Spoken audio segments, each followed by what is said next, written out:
İki gencin birbirlerine gönül verip sevdikleri bilindiği halde ayarı bozulmuş, densizce edilmiş sözler yüzünden bu iki gencin yüreğinin daha fazla dağlanması doğru değildir diye düşünürüm. Bu sebeple Gümüştekin Bey'imize derim ki, Gündoğdu Bey'le Ertuğrul Bey'i ayrı tutasın. Kızını da evladın gibi sevdiğin Gündoğdu'yu da daha fazla heder etmeyesin. Haymi Hatun'un lütfedip buraya kadar gelmesi beni de bahtiyar etmiştir. Bize karşı gösterdiği saygının neticesidir belli ki. Gündoğdu evladıma gelince, o benim için her daim yiğit bir evlat olacaktır. O Moğol iti Noyan'ın inini basmaya gittiğimizde onun yüreğinde yatan cevheri ziyadesiyle gördüm. Her kız evlat babasının görmek isteyeceği bir güveydir kendisi.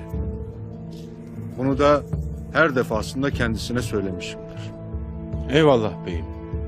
Anamı da beni de ne çok sevdiğinizi, saydığınızı biliriz. Bundan da şeref duyarız. Lakin bu izdivaç iki bey ailesi arasında olan bir meseledir. Ertuğrul Bey bizzat gelip benden özür dilemediği müddetçe kızımı vermem yakışık almaz.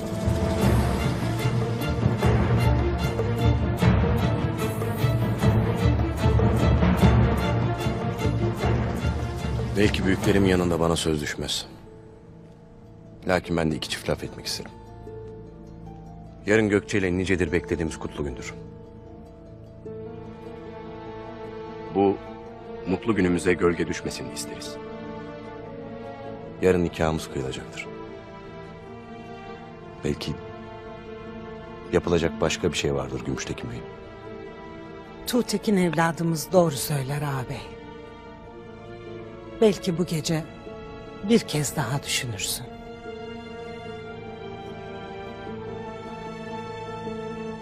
Yarın nikahımız vardır. Böyle güzel bir günde küslük bize yakışmaz. Goncagül kızımı gözü yaşlı çadırda bırakıp geldim. Bu benim için kolay mı sanırsın Korkut Bey'im? Ertuğrul Bey'in söylediği yenilir yutulur şeyler değildir.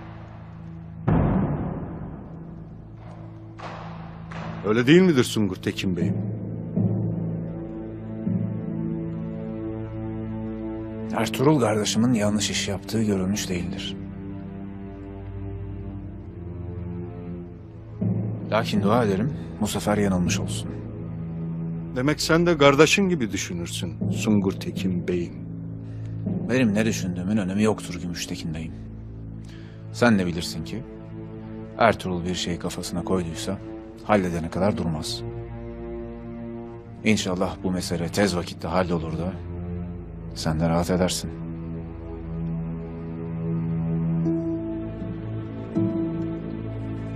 Yarın nikahınızı kıyacağım. Siz de gayrı düşünüp kararınızı verirsiniz. Ertuğrul'un söyledikleri doğru mu değil mi vakit gösterecek. Gümüştekin Bey'im haklıdır. Bu iki obanın bey aileleri arasında yapılacak bir izdivaçtır. Ailelerden biri müsterih olmazsa bu izdivaç tatsızlık vesilesi olur. Gençlerin birbirine olan sevgisi malum. Hal böyleyken ben de gerçek ortaya çıkmadan bu izdivaçın yapılmasına razı değilim.